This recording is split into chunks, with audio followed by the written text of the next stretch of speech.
I am beating every N64 game, and I mean all of them. The twist is, the next game I play is randomly selected, so I have no clue what's coming next. This is the journey to beating every N64 game. Game number 229, Mario Kart 64. Released in 1999, this game was developed by Nintendo EAD and published by Nintendo. Aw heck yeah, Mario Kart? This game is iconic. I feel like this game is such a staple of the N64. Just like Smash Bros., one of the best multiplayer games on the console. But this series focuses on the single player aspect of these games. I don't exactly ever remember being very good at this. I specifically remember getting a Nintendo 64 for my 6th birthday, and it came with Mario 64 and Mario Kart 64. I don't really remember playing this one all that much, and I'm sure I absolutely sucked at it. Played a lot of Mario Kart 8 and got into Mario Kart World a little bit, so I'm real interested to see how this game feels compared to those modern ones. Is it going to be super janky? Guess there's only one way to find out. Let's get into it. The options menu is a barren wasteland. Not really much to do here. So the main single player mode is the Mario GP. You can pick either 50, 100, or 150cc. That's like the speed the karts move at. I plan to do all difficulties in this run, so may as well start at 50cc. The racers are Mario, Luigi, Peach, Toad, Yoshi, DK, Wario, and Bowser. I'll start with the Mushroom Cup, where the first track is Luigi Raceway. All the racers start in order, while Lakitu counts us down. You can get a boosted start by timing the acceleration just before the final light. I usually like to play as Luigi in games with multiple characters like this, but, well, everyone has different stats here, and I like Yoshi the best. I believe Yoshi, Toad, and Peach are all the fastest racers. I always thought it was cool how the screen at the tunnel here shows a mirror of you racing on it. Felt so high-tech back in the day. There's not much else noteworthy about this track other than the tunnel. Noteworthy about this race in particular, though, was me hitting a banana peel right before the finish line.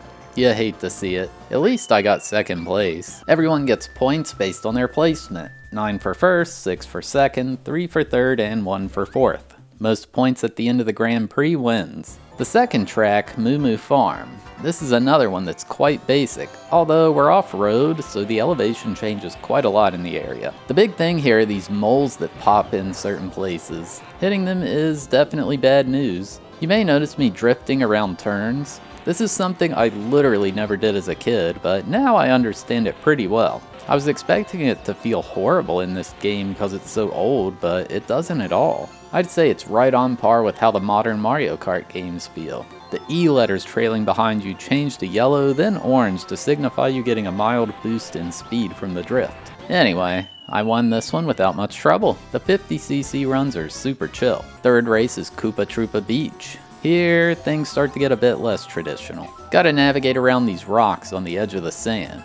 There's also a ramp leading into a mysterious hole in the rock. However, on 50cc, there's no way I'm making that jump naturally. There are mystery item blocks scattered around the tracks. When you're in first place, you typically get the worst items, like green shell or single banana. The mushroom would give me a boost to make that jump, but you'll never get one in first place. Actually, I literally lied to you. Here is me literally getting a mushroom in first place. Oh yeah, those crabs near the lap marker are dangerous, even worse than the moles. So yeah, if you go into the hole, you skip a ginormous portion of the track.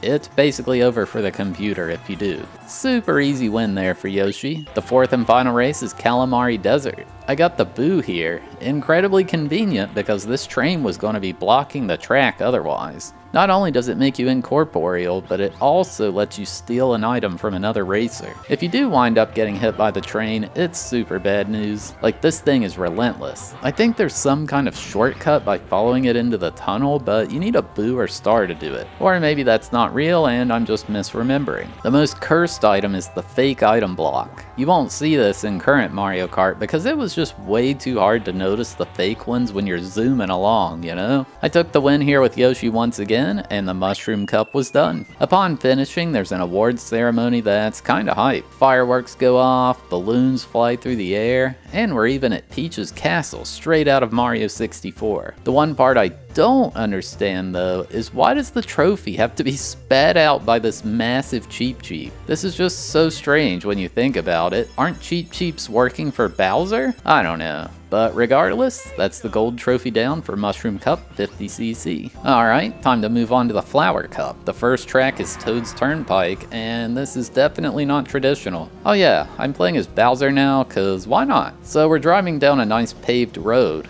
Definitely racetrack worthy, except, you know, there's semi-trucks, buses, and other cars. It's quite scary. Luckily, this is 50cc, so I'm going super slow, and it's pretty easy to avoid them. Honestly, nothing was really happening here. Watching this back, it's wild how chill 50cc is. The course lasts a little over a minute per lap. You can see me holding the red shell behind me. When you get items to throw or drop, you can keep them behind you like this as a protective shield of sorts. But yeah, got first place, no issues. Second track is Frappe Snowland. And right away, I'm slamming into an explosive snowman. Who put bombs in that thing? That's quite strange. The further back you are from the leader, the better items you tend to get. So a triple mushroom was pretty likely with me crashing like that. I actually forgot Mario Kart 64 had this weird long line of bananas. It seems so strange after being used to the 3 bananas going around me. Got my first star power here. This field of explosive snowmen with a weird baby Mario snowman statue stands no chance. Seriously, why do they blow up? I really like this path between the 2 vertical walls just before the lap ends. It looks pretty cool. It was another super easy win. Honestly, 50cc isn't going to be much trouble at all. We'll see how 150 goes. Choco Mountain is track 3. No, I won't be doing any Weather Tanko shortcuts. These boulders falling down left a lasting impression on kid me. You know how when you're driving alongside a mountain and you see a sign that says falling rock? Yeah, they're probably talking about like little chunks of rock. Maybe it'll like crack your windshield or something. Kid me thought I'd literally be seeing these ginormous boulders slamming down into the road, and I was terrified. May even see a large boulder the size of a small boulder. Wow, a star in second place? That's ridiculous. Also, that tunnel looks like a face. So there's these billboards lined along the tracks. In the Japanese version of this game, there's one for Mario Row colored red and white. It looks like a parody of Marlboro, and I'm not really surprised it didn't end up in our version. After going over these successive ramps and blasting Wario with a green shell, I took yet another first place. Mario Raceway is the final track of Flower Cup. Here, I used a boo to steal... a boo? I didn't even know that was a thing. That sure was weird. This one is mostly a traditional track, although higher in difficulty than Luigi Raceway. There's far more tight turns, as well as a lot more grass to avoid, which drastically slows you down. These piranha plants are really weird looking. I'm actually not even sure they're supposed to be piranha plants, but I don't know what else they'd be. The thing most of y'all probably remember from this track is this absurdly big pipe you drive through. Seriously? This is too big, Mario. You're wasting lots of raw materials and money on this. Lightning in third place? Seriously? I mean, I'll take it. Maybe the item odds are changed to be better for the player on 50cc. With that fortune, I got first place yet again. My second gold trophy of the playthrough, heck yeah. Onward we go, it's the Star Cup. Wario Stadium is first, and I guess I'm driving as him. Man, he's really full of himself having all these pictures of his face on the wall, huh? This track has probably the most obvious shortcut in that you can just jump over the wall near some of these humps. I even did that once as a kid back in the day, although it probably took me like a trillion tries. Again with Wario on the Jumbotron up there. How do they do it? But yeah, this track is really long. It looks more like something you'd see in a motocross game, to be honest. This hairpin turn at the end's really tricky. Not like there's any danger, you just slam into the wall, but still. It takes over a minute and a half to finish a lap on 50cc. Jeez. Like this part here. This is classic motocross track design. Where's Jumpin' Jim Rivers when you need him? Man, that was 5 minutes of driving. Good grief. Got first place at least. Now we're in Sherbert Land, where the penguins do not like us racing here. This is probably the first difficult track in my opinion. There are just several turns going around the water, and no type of protection to prevent you from falling in. The only place that feels safe is this cave, but the penguins are lurking in here too. Nothing is truly safe. With this rather skillful hop over the corner of the ice, I took first place yet again. I drove like trash there, but it seems the CPU couldn't handle it either. If you try to accelerate too early on the countdown, you spin out like this. I'm embarrassed. This is Royal Raceway, by the way. By far the most memorable part of this track is this huge ramp with boost panels on it. It seems like nothing special until you get to the end and launch yourself. Sure, the airtime is no San Francisco Rush, but it's still pretty cool. Otherwise, this is a traditional racetrack with some scary turns. Some only lead you into the grass, while others straight into the water. Another easy win. Don't worry, we'll get to the hard stuff soon enough. This was my first time getting boosted start, all playthrough. I really struggled to find the timing, I guess. This is Bowser's Castle, the last course of Star Cup. I was always curious about this green thwomp being kept in a prison cell. This wooden bridge over lava is terrifying. If you have too much speed coming into here, it's so easy to fall off. Bowser really should get that brought up to modern safety standards. But I just love this track thematically, at least. I mean, it's pretty fun to drive too. You go in and out of the castle multiple times, drive through the courtyards, and along the castle walls. Quite fun to see. This one hall with the double thwomps always destroys me. It feels impossible to figure out where they're going to slam down. I swear, man, every single time. They juke me out. It's not fair. I only got 4th place here. That's quite bad. It's those dang thwomps, man. They wouldn't let up. Didn't matter though, as I was still 4 points ahead of Peach.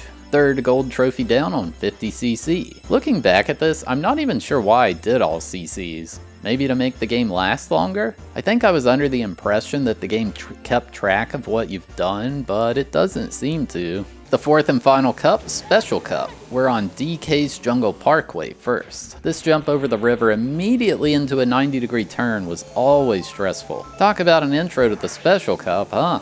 There's also this very thin rope bridge over the cliff.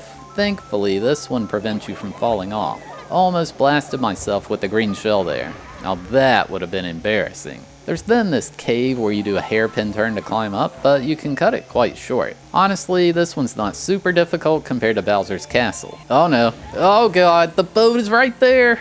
Oh, I guess it just doesn't have collision. Well, that's convenient. Actually, while I'm pondering here, you know something that doesn't make sense? So Donkey Kong has a banana hoard behind his house, right? But like, bananas don't stay ripe all that long, so why does he have all those stashed? They're gonna go bad real soon. I don't know, it just seems wasteful. Anyway, all that was to hopefully distract you from the fact that I absolutely blew it on this jump over the river on lap 3. Not what you want to see.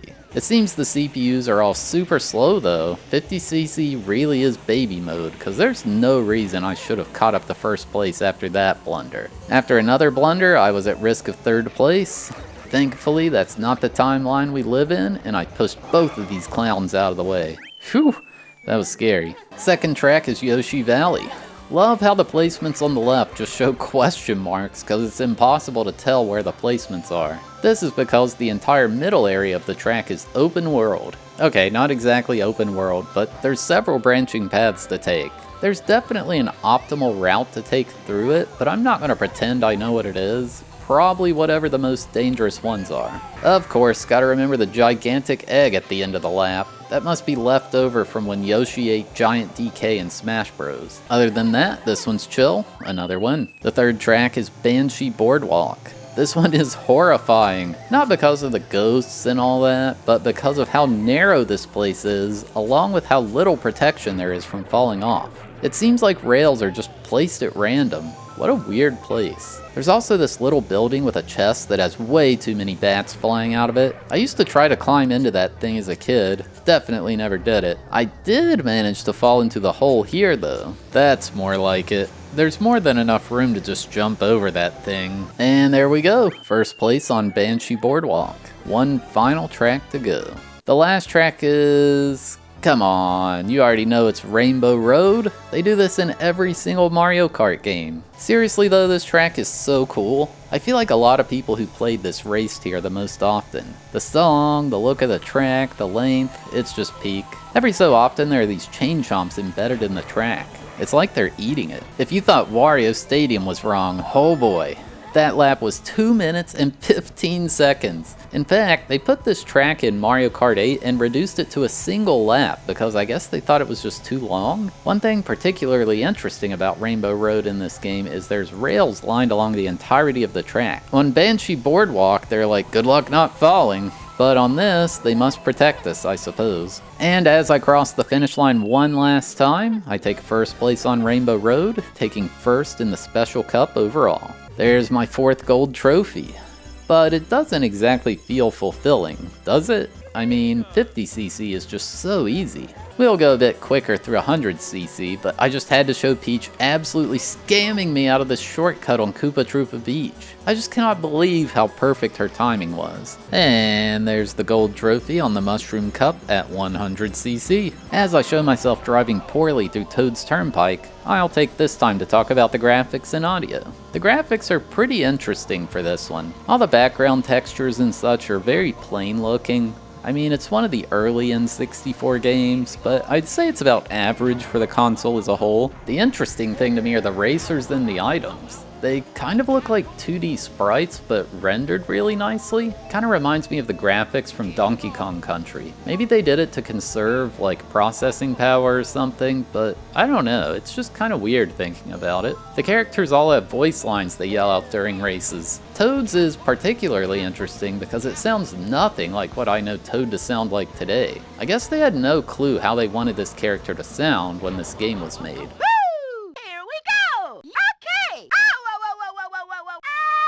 And the music is so good. Every single song in this game is so iconic. Toad's Turnpike song, probably my favorite. It's just incredible.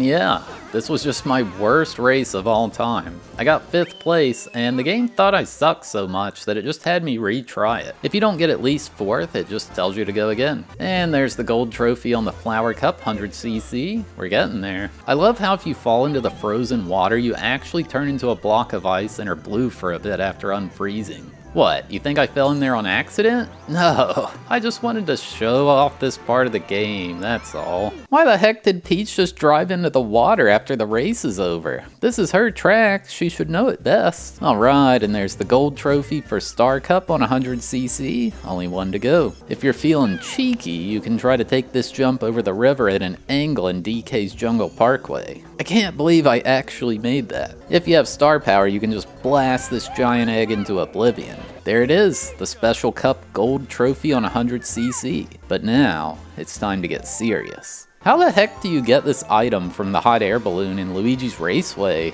No way Yoshi can jump that high. If you hit a banana peel, you don't usually start spinning out immediately. You have like a brief moment in time to slow down and recover. I don't think I knew this until this playthrough actually. The CPU is relentless on 150cc though. Not only is everyone driving faster, but their rubber banding is a lot more intense. They definitely aren't afraid of passing you like they were on 50cc. I got a gold mushroom and it just didn't matter. If you look at the minimap, Peach is nearly half the track ahead of everyone else. I don't understand. Back-to-back 2nd place? Not good at all. You can make this jump on 150cc without a mushroom, but, well, it's hard. I'm not exactly a top-tier player of Mario Kart. One key to winning on 150cc is using boosts to cut corners. Driving off the path would normally slow me down drastically and be a time loss, but with a boost, it's just a big old shortcut. After getting 1st place on the last 2 tracks, it seems I lucked out in the point spread a bit. None of the other racers were even slightly close to me. I was 14 points ahead, which seems kind of ridiculous, but well,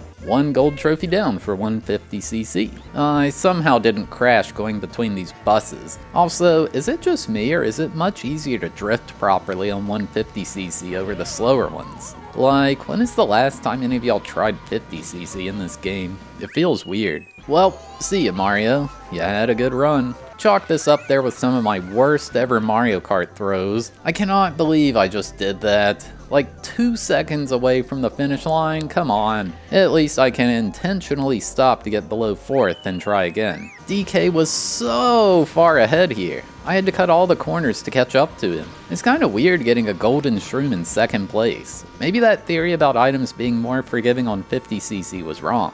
That's the 150cc Flower Cup Gold Trophy. It's cool seeing how much faster 150 is than 50. I saved over a minute on this course compared to my 50cc run. Okay, I have no clue what happened here. Yoshi just warped the camera into an alternate dimension or something. That was really strange. Okay, like, what kind of nonsense is this? I used a boost to go over the grass, and I guess the slope just negated it? And then, of course, I roll myself straight into the water, cause of course I do. To be honest though, it's not like this had been all that much of a struggle. It hadn't even been 3 hours of playtime yet. I literally haven't dodged these thwomps once. Also, did Wario just kill that other one? I didn't know that was a thing. I don't know how the strat to get through this thwomp room. If I avoid those initial 2, there's a wall with 3 of them in the way. I hate this part. I know it's a skill issue, but whatever. I'm mad. What a fantastic place to run into a banana peel. Not like I needed speed there or anything. My blue shell just slammed into the wall? Wow. Also, what's up with the blue shell in Mario Kart? Sure, it's a powerful item. Screws over the person in 1st place really bad. But, like, if I'm in last, how does a blue shell help me? I need something to help me catch up, and the blue shell does nothing for that. Like, even a red shell would be better. I don't know. I've always thought it was a weird item from, like, a game balance perspective. Somehow, I had good enough driving to go from last to 1st. Maybe that blue shell helped after all. Anyway, that's the gold cup for Star Cup on 150cc. Only one to go. Nearly blew it there against Mario, but took 1st in the first 2 tracks in Special Cup. This S-curve, or whatever you want to call it on Banshee Boardwalk's really tricky. Honestly, put this one in contention for hardest to drive as a casual player. Even the CPU thinks it's hard. They were all falling off too for whatever reason. I actually got 1st place on every race first try in the Special Cup. And it turns out, by doing that, it rolls the credits. Now, all that stuff previously was irrelevant. I think I literally just had to get 1st on the Special Cup on 150cc to roll the credits. Yeah, oh well. The game's fun and I like playing it. Upon rebooting the game, there's now a mysterious extra setting under 150cc. Wonder what that could be? That's right, it's the iconic mirror mode. The perfect way to extend the life of your racing title without designing new tracks. I believe this is just 150cc still, but I'm not 100% sure on that. Also, is it just me or does the camera behave super weird in mirror mode? I mean, these early N64 games were some of the pioneers in 3D camera work in gaming, so it would make sense that it would be a bit awkward when you flip things. Actually managed to get the shortcut without a shroom here. Confident I'd never done that before, and in mirror mode too. However, I got confused coming out of the waterfall and went the wrong way. Oops. There's the mirror mode Mushroom Cup Gold Trophy. Toad's Turnpike in mirror mode is an absolute train wreck. Well, it's more like truck, bus wreck, but you get the idea. You're moving into oncoming traffic this time, and it's so hard. Unless you get a star, you're just screwed here. This has got to be the hardest track in the game, right? Well, it only took 2 tries to get a 2nd place finish. I'll take it. That was quite fun though, I'm not gonna lie. I don't know what was going on in this Flower Cup, but Toad was absolutely dominating. I can't believe he stole that one. You've got to be kidding me. I had to reset the Grand Prix, and I just barely got 1st place on Toad's Turnpike on the next run. That track is pure chaos. I love it. And there it is, the gold trophy for Flower Cup Mirror Mode. Good riddance. That's the gold trophy for Star Cup Mirror Mode. One final Grand Prix to go. Sometimes I got tripped up on Mirror Mode. I definitely went the completely wrong direction here on this jump. I love how if you leave the track in DK's course, you just get pelted by durians. I think that's what they're throwing at you. I'd spent 4 hours getting used to all these tracks, and now all that muscle memory is undone. It's especially bad on the Special Cup tracks. Did you know there's a huge shortcut you can take with a mushroom on Rainbow Road? And did you know I'm totally about to hit it? Oh, well, that was quite the terrible placement for that fake item block, huh? I've never actually landed that shortcut. It would have been cool if I did though, right? And there we go, the final gold trophy on Mirror Mode. How do you know I really got any of these and I'm not just repeating the same clip over and over? Well, I guess you don't. Maybe I never beat any of these games, you'd have no way to know. Here's a quick little Easter egg. In Peach's track, if you go right after that big jump, you can go straight to her castle. It looks just like it did in Mario 64. I always thought this was so cool back in the day. Unfortunately, the door doesn't work though. Now that would have been awesome. Hide like a secret track in there or something. Whoa, I'd never gotten this incredibly out of the way item on Koopa Troopa Beach. Is this a guaranteed blue shell? It's so awkward to even attempt to get it. I was doing that to show what happens when you get 4th place in a Grand Prix. It's actually so good. The top 3 go to the podium and celebrate while you watch sadly from afar. Yoshi's like, whatever, I don't need this. But then he just gets blown up by a bomb and the game's like, what a pity. Wow, thanks Nintendo. Way to make me feel better about being bad at the game. The only other single player thing in this game are the staff ghosts in time trials. After doing a track once to make your own PB, you can race against one of the devs of the game. I had no clue this was in here until my chat told me about it during this playthrough. I probably never touched time trials as a kid, to be honest. I think this person was severely handicapping themselves by playing as Luigi though. Pretty sure he's one of the worst in the game. Like, whoever recorded this ghost was absolutely cracked. I got a much better start because Yoshi's faster, but then he just immediately catches up to me. I definitely need to get better at drifting. It was kinda crazy. Even though I'm severely cutting this corner with a shroom boost, he still outpaced me by just good drifting. Still, I got the hang of it and won after about 5 tries. Unfortunately, they didn't make these for all the tracks, only a few. So Mario Raceway is next. I'm doing this big skip and I'm still getting destroyed by some dude from like 1996. I can't believe this. I actually think skipping the sand here just before the giant pipe is the play. That's what kept me ahead of him.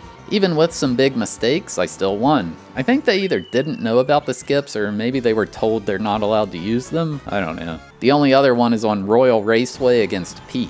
You can see how she perfectly keeps up with me at the start. No speed advantage this time. This was probably the easiest one of all, mostly due to this shortcut. Peach had no idea what to do about it. And with that, all the staff ghosts had been beaten, as well as all cups. It doesn't give you anything for beating them, unfortunately. There's not really anything else to do in single player. So yeah, that's about all there is for this one. Game complete. So yeah, there you have it. My journey to beating Mario Kart 64. I didn't really know what to expect from this game. Kinda thought it would feel bad to control, but nah, it was good. This is definitely a good game to check out, even by yourself. I don't know, it just feels good to play. There's 16 tracks, which is a lot of variety. It's definitely not a game that'll last a long time unless you like hardcore grind out speedruns or something like that. But I do think it's fun. The music's top tier, it looks pretty decent, and it's fun to figure out how many ways you're going to get screwed over by the CPU getting items at the wrong time. I know there's a big debate between this and Diddy Kong Racing. If I had to pick, I'd say Diddy Kong Racing is the better single player game. It's just got a lot more for you to do, but I definitely think Mario Kart is better for multiplayer. Still, can't go wrong with either of them. I gave Mario Kart 64 a 9 out of 10 for enjoyability and a 4 out of 10 for difficulty. Alright, thanks for watching. I hope you enjoyed. We had a randomized marble race to determine which game was next, so here's how that played out. Or skip to the timestamp on screen to skip straight to the game selection. Alright, we'll play on a random track, the Marble Diner. I don't think we've ever done this. 162 games left on the list. We got some hype for Mahjong in the chat. We got every game here, like Shin Nippon Pro Wrestling 2, Glover, and Clay Fighter. But only one can be the winner. So let's see which one it is. 3, 2, 1, go. Alright, here we are off down the pachinko machine. And it does appear to be Top Gear Hyperbike off to an early lead. Rampage World Tour, Big Mountain 2000, Mike Piazza Strike Zone as well. And Rampage World Tour breaking free early. I have no idea what this course is. We got Hexen, Mike Piazza Strike Zone right behind, Fighters Destiny 2 as well. And we're coming into the diner here. A little bit of an old school feel to this place. We got Rampage World Tour still in the lead. There's an eyeball at the counter. I don't Don't know what that's all about. And we got some boosts happening as Rakuga Kids is in the lead slightly over Rampage World Tour. Hex and Spider-Man right behind. And it appears this wall has sticky properties. Rakuga Kids is in the lead now with Hex and Spider-Man. And we got some games just getting completely throttled back there as Rakuga Kids, Hexen, and Mike Piazza's Strike Zone is pushing forward now. Jet Force Gemini right behind Majora's Mask, Wheel of Fortune as well. And we're all... No, Rakuga Kid's getting held up, and that allows Mike Piazza's Strike Zone to take advantage. Takes a commanding lead, but going down the staircase, bouncing a bit. It's a little out of control. Mike Piazza's Strike Zone, the current favorite by a landslide, but coming in to the rainbow-colored stuff in the tunnel, bouncing around, coming through the hairbrush now. SD Hiryu, No Cane Date Seitsu right behind Brunswick Circuit, Pro Bowling coming, Polaris Snowcross, as well as is Shogi. But it is Mike Piazza's Strike Zone still in the lead. NBA in the Zone 2000, SD Hiryu, Brunswick Circuit, Pro Bowling, Mike Piazza's Strike Zone out in front. Will anything come to stop it? We got some kind of smoking thing here. I don't know what this is. Let's see what happens. And Mike Piazza's Strike Zone is airborne into the funnel, as is NBA in the Zone, and Mike Piazza's Strike Zone is coming down. Everybody opting for this right side. And we're coming into the maze here, and Mike Piazza's Strike Zone getting held up a bit as Rakuga Kids falls off. Mike Piazza's Strike Zone is breaking free, but no, it's Tom Clancy's Rainbow Six on the other path coming into the wheel now. Tom Clancy's Rainbow Six breaks free, beautiful, does not get held up whatsoever, and it's Tom Clancy's Rainbow Six taking the win. That is what we're playing next. Wow, that was flawless execution through the wheel there. Did not get held up whatsoever. Beautifully done there. I'm really curious about this. I played this on the, well, not this, but I played Rainbow Six game on the 360. And everybody just getting melted by the wall of death there. Will anybody escape? Oh, and we do have a few got in at the last second. Tom Clancy's Rainbow Six. It has been decided. But yeah, if you're still here watching, you're awesome. Thank you so much. If you had a good time, consider hitting that like button, or maybe even dropping a subscription. Or hey, maybe even watch another one of these videos that's on screen now. And yeah, see you next time.